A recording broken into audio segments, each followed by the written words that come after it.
Bonjour à tous et à toutes, aujourd'hui on va faire une expérience collective et je vous demande de jouer le jeu. Prenez une feuille de papier et listez tous les mois de l'année. Sur celle-ci, vous allez écrire vos expériences positives et négatives pour éviter de commettre les mêmes erreurs. Et croyez-moi, ce genre d'expérience est super avant de commencer une nouvelle année. Pour moi, l'année 2019, c'était une année particulière puisque c'était une année de transition, d'apprentissage et surtout une année pour digérer mes 5 dernières années de voyage.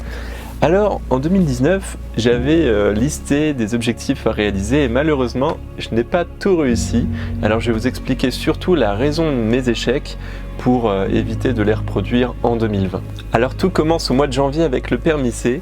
Ça a été une formation d'1 mois, donc ça a pris tout le mois et c'était très enrichissant puisque ça faisait bien longtemps que je n'avais pas eu un examinateur, donc il y a eu le stress un peu des examens qui est revenu et ça m'a fait un peu de bien de me remettre un peu le nez dans un bouquin et d'apprendre quelque chose de nouveau. Après ce mois-là, je suis parti au mois de février à Détroit voir mon ami Alex dans le Michigan. C'était un petit voyage pour le revoir, c'était super, on est allé à Chicago, nous sommes montés jusqu'à la péninsule nord du Michigan, les décors d'ailleurs, les paysages sont vraiment magnifiques, mais nous avons eu un problème, on a eu un accident de voiture assez grave puisque c'était sur l'autoroute. Heureusement, on n'a pas eu de dommages corporels, mais cet accident a eu un effet sur moi, c'est-à-dire j'ai remis en cause beaucoup de choses dans ma vie. Je me suis dit que la vie pouvait s'arrêter net et qu'il fallait aussi profiter de soi et des autres. Et je me suis dit, ok, je vais accepter une proposition d'une aventure qu'un certain capitaine, il m'avait contacté en début d'année, j'avais refusé parce que je ne comptais pas quitter la France. Donc j'accepte sa proposition et je vais en parler plus tard. Et ensuite, la deuxième chose, de réaliser un de mes rêves, d'acheter un camion. Je venais d'avoir le permis, donc je me suis dit, allez hop, j'achète un camion. C'est le moment ou jamais, et ça a été vraiment l'élément perturbateur. Ensuite, au mois d'avril, je rencontre, au mois de mars, je rencontre Florian Truck, qui est un de mes abonnés, et je l'invite en fait à faire un reportage à bord de son camion pour découvrir son métier, sa passion et son véhicule.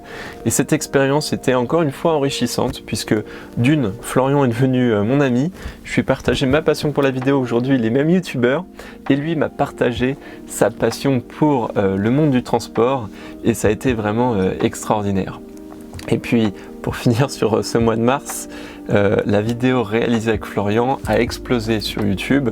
Je pense que d'ici fin 2020, elle va atteindre 1 million de vues. Et 1 million de vues, croyez-moi, j'en ai des frissons. C'est super pour un YouTubeur. On sent que son travail a porté ses fruits. Donc c'est très valorisant, sachant qu'en 2019, vous êtes plus de 40 000 à avoir rejoint cette chaîne. Donc bienvenue à tous ceux qui m'ont découvert en 2019. Ensuite, au mois d'avril, on a eu la visite imprévue, la visite surprise des artisans de demain, donc qui revenaient de leur traversée de l'Afrique du sud au nord sur la côte est. Donc c'était super de discuter Afrique et surtout, on les a un peu lancés sur YouTube. On savait avec Bi qu'ils avaient des jolies images et une façon de voyager qui nous plaisait, qui nous correspondait. Ils se sont lancés sur YouTube quelques semaines après notre rencontre et ils ont explosé. Donc je vous invite à aller découvrir les artisans de demain. C'est une super chaîne YouTube. Ensuite, au mois de mai, je décide de prendre l'avion avec ce fameux capitaine Rémi. Donc j'avais accepté au mois de février, après l'accident, son invitation pour partir à Madagascar. Et dans nos têtes, vu qu'on est des créateurs de contenu, on se dit on va aller réaliser un film à Madagascar. Donc on avait une idée, c'était de traverser le pays avec une pirogue qu'on allait fabriquer en plastique. On n'a pas trouvé de plastique sur place, on a réussi à trouver un moyen encore plus extraordinaire en faisant un radeau en bananier. Donc on a appris à voyager différemment et cette expérience, c'est sans doute mon plus beau voyage puisque c'est pas un voyage pour apprendre à me connaître, ce n'est pas un voyage pour faire des vidéos sur YouTube, c'est un voyage où on s'est laissé vraiment porter, on s'est dit ok, on a un seul objectif et on a le temps. On a 1 mois pour réaliser un film, surtout qu'il a été soutenu par Chapka Assurance, que je remercie, et surtout liligo.com, le comparateur de vol. Et donc avec eux, on a réussi à faire un super film et de le diffuser au mois de juin en rentrant. On a monté la vidéo, on l'a diffusée sur Paris en première à nos abonnés et cette expérience a été vraiment humaine. entre le voyage, parler de ce film et raconter tout ce qui s'est passé, parce qu'il y en a eu des aventures avec Capitaine Rémy là-bas, et surtout le bonheur qu'on a eu de fabriquer un radeau et de partager cette expérience avec les habitants, parce que sans les habitants, on n'aurait jamais pu construire ce film. Mais d'ici 2020, on va refaire une tournée de festival avant le départ en Afrique, donc vous avez peut-être une chance de voir ce fameux film. Au mois de juin, donc, je pars avec Julia, je commence à écrire le livre, et finalement, très vite, je suis rattrapé par ma passion de la vidéo, et au mois de juillet, je me focalise beaucoup sur la vidéo. L'après-midi, je fais des vidéos, d'ailleurs je réalise plus de 6 vidéos au mois de juillet qui explosent. La chaîne cumule plus de 500 000 vues au mois de juillet, donc c'est un bilan très positif. Et le soir, je montre mes brouillons à Julia qui les corrige jusqu'à épuisement, et donc c'est un rythme vraiment intense. J'adore cette façon de travailler parce qu'on se sent vivant. Par contre, c'est épuisant et je sais que je ne pourrais pas travailler comme ça pendant une très très longue période. Puis au mois d'août, je propose à Julia, parce qu'on a avancé mais pas à fond, donc je lui propose de partir dans les Alpes pour se focaliser uniquement sur le livre, et en 2 semaines de se dire allez Julia, on fume le livre et on fait quelque chose de bien. On finit fin août le manuscrit, et là je peux vous dire on était trop contents. Septembre, bonne nouvelle, on a un éditeur qui nous appelle et qui nous dit écoutez, j'ai entendu parler de vous, blabla. L'éditeur, je ne sais pas si je peux dire le nom pour le moment, mais avait même été voir le film J'irai pagayer à Madagascar, donc avait un peu enquêté sur mon monde, mon univers, et il adore le bouquin. On signe un contrat d'éditeur septembre, tout va très vite. D'ailleurs le mois de septembre c'est le mois de la paperasse, puisqu'on finalise aussi l'association Redix. Pour créer une association il y a beaucoup de papiers, donc c'est vraiment septembre le mois de la paperasse. Ensuite on est au mois d'octobre, et le mois d'octobre on vous présente l'association Redix. Alors on s'est pris une bonne claque parce que notre projet n'a pas été validé par tous, mais ce n'est pas grave, au contraire j'ai remarqué quelque chose de super. Les filles ne se sont pas laissées décourager. Savoir que Bi, elle est sur cette chaîne, donc elle connaît un peu YouTube, les réseaux sociaux, mais Julia et Ophélie, c'était la première fois qu'elles arrivaient sur une communauté, une chaîne YouTube avec déjà un peu d'influence sur des réseaux sociaux, etc. Et bam, elles se prennent des haters et des trolls et tout ça, et elles n'ont pas eu peur. Et là je me suis dit ça va, je suis bien entouré, parce que ce projet va être compliqué. Monter une association c'est compliqué, surtout si on veut faire quelque chose de concret, et le bilan positif c'est que je me suis senti bien entouré, et c'est le cas. Et là on a travaillé comme des fous, d'autant plus qu'il y a toute la thématique du camion aussi au mois d'octobre. On retire la citerne, et on commence vraiment à avancer sur le projet. Au mois de novembre, on a une nouvelle visite surprise, celle des Marioles Trotteurs, qui cette fois-ci nous présente la côte ouest africaine. Et c'était une rencontre enrichissante parce que c'est super de rencontrer d'autres créateurs. Il faut savoir que en étant youtubeur, on se sent souvent seul, même si on parle à une communauté, on se sent seul parce que on réalise des vidéos généralement seul, et ensuite on n'est pas toujours bien compris par les autres. Quand tu vas, je sais pas, quelque part et tu dis que tu es youtubeur, la personne soit va rigoler, soit va te demander ton nombre d'abonnés, ou va te dire ah youtubeur, mais vous pouvez pas gagner d'argent quand tu es youtubeur, parce que les youtubeurs n'ont pas le droit de gagner d'argent. Non mais voilà, donc ça fait du bien de rencontrer d'autres créateurs de contenu. Et puis à la fin du mois de novembre, avec Ophélie, nous sommes partis à Lyon, à Solutrans, pour vraiment rencontrer des constructeurs et poser sur la table notre innovation qu'on aimerait apporter en 2020, qui est une innovation vieille de 2 siècles, qui est les kits hydrogène. Ça fait très longtemps qu'on sait faire de l'hydrogène, et là nous, ça on en parlera dans une autre vidéo, on est allé à Solutrans pour montrer aux constructeurs que on est une minuscule association, qu'on n'approuve pas les camions électriques, qu'on n'approuve pas les camions hydrogène, qu'on n'approuve pas les gaz, mais qu'on va réaliser une traversée en réduisant nos émissions, notre consommation, et en montrant que surtout on va créer de l'hydrogène propre avec de l'électricité propre. Et même si on va toujours consommer des hydrocarbures, des combustibles fossiles, on va en consommer beaucoup moins. Et donc voilà, on est parti présenter notre projet. Donc c'était une expérience plutôt bonne, mais difficile, parce que tu te retrouves face à des gros groupes. Le mois de décembre, c'est le mois dur, le mois un peu de la catastrophe.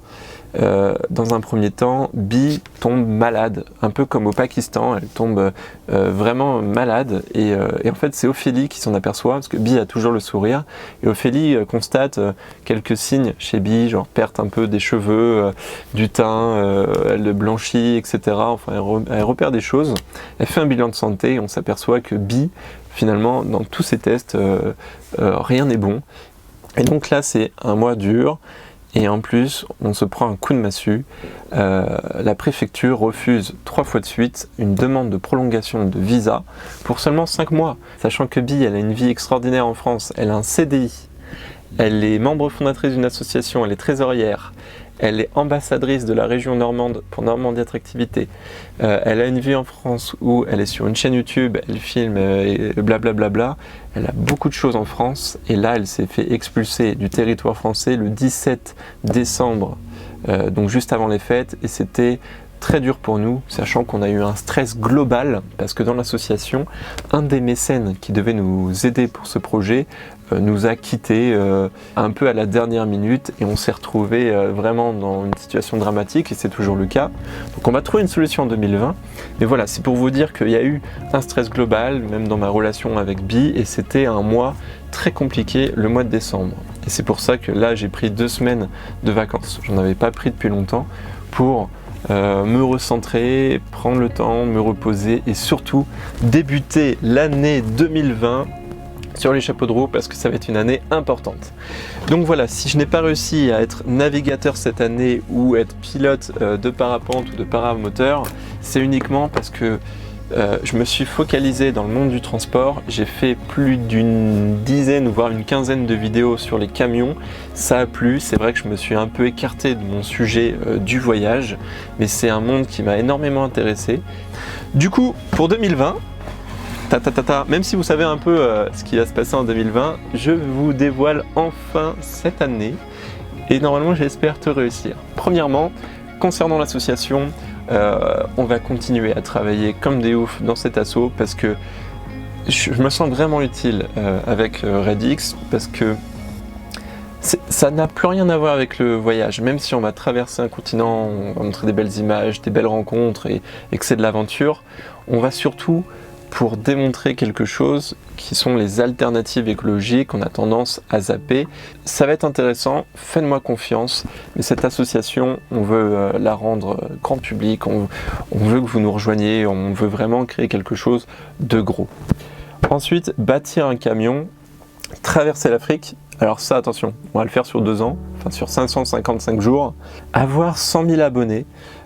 C'est vrai que pour réaliser tout ça, il faut en vivre, donc on en vit soit avec les dons qui sont liés à l'association pour créer tout ce qui va être notamment le kit à achat chaud qu'on va fabriquer nous-mêmes, mais sinon c'est donc le revenu publicitaire sur YouTube, toujours mes applications qu'on a créées avec Alex, et après des fois des vidéos sponsorisées. Par exemple là je suis dans un camping-car, vous pouvez regarder la vidéo sur ce van tour, c'est une vidéo sponsorisée, ce qui permet d'aider la chaîne et les projets. Donc avoir une chaîne de 100 000 abonnés permet de rendre notre traversée en Afrique plus sûre, c'est-à-dire que le Bangkok-Paris, pourquoi ça a été quand même compliqué, pourquoi des fois on était en galère totale, c'est parce qu'on n'avait pas de budget. On avait un budget limité et donc des fois quand on était en insécurité ou quand on ne pouvait pas forcément se payer un service de police ou je sais pas quoi, on allait nous-mêmes, donc on prenait le risque. Et ensuite, ça c'est ma partie préférée, en plus il est là mais je peux pas vous le montrer, créer un kit achat chaud. Alors qu'est-ce qu'un kit achat chaud ? Et vous saurez ça en 2020 parce qu'il est temps de terminer cette vidéo et ça par contre c'est un des trucs que j'ai vraiment hâte de vous montrer. En tout cas, pour conclure, cette année 2020, ça va être encore une fois mes vœux, mais je vous souhaite que du bonheur, je vous souhaite vraiment de vous donner quelques objectifs parce que c'est comme ça qu'on a des deadlines, qu'on se sent aussi vivant en réalisant des choses et surtout de profiter de la vie. Attention à votre santé, faites un bilan, un checking comme Bi parce que vous avez peut-être un souci quelque part et il vaut mieux le corriger maintenant. Et puis voilà, on se retrouve pour une année 2020 qui va être riche en expériences et je vous remercie encore une fois d'avoir rejoint cette chaîne. À bientôt.